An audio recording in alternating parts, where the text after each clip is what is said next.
જય માતાજી। આજે ગવાર બટેકાનું શાક કરવું છે તો એમાં ઘણા અજમો નથી નાખતા, ખાલી રાઈ જીરું નાખે છે અને હું ખાલી અજમાથી વઘારું છું।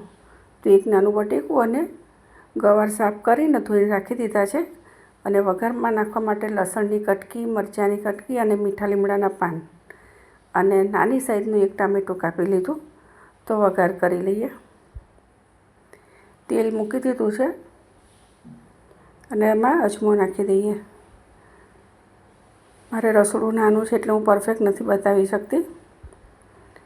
તો એની અંદર આપણે લસણની કટકીને જે સમારીને રાખ્યું છે એ નાખી દઈએ અને હવે ટામેટાં પણ નાખી દઈએ। મિક્સ કરી લઈએ। મસાલા બધા જ અત્યારે જ નાખી દઈશું આપણે। થોડીક વાર સતળી જાય લસણની કળીને બધું, પછી મસાલો નાખવાનો। એમાં લાલ મરચું તમે ખાતા હોય એ પ્રમાણમાં નાખી દેવાનું। હળદર નાખીએ અને 2 ચમચી ધાણા જીરું। હવે ખટાશ છે અને જો તમે ખાંડ ખાતા હોય તો ખાંડ થોડીક નાખવાની અથવા ગોળની કણી નાખવાની।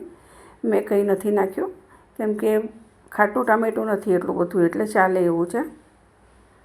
હવે ગવાર અને બટેકા નાખી દઈએ।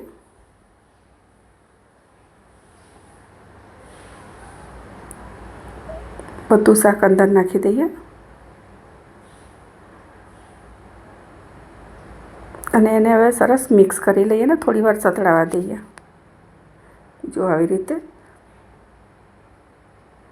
થોડું સતળી જાય પછી એની અંદર મિક્સ કરી અને પાણી નાખીશું અને એ પણ એકદમ થોડું।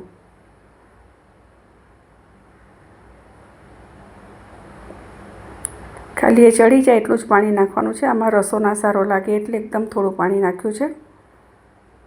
મિક્સ કરી લઈએ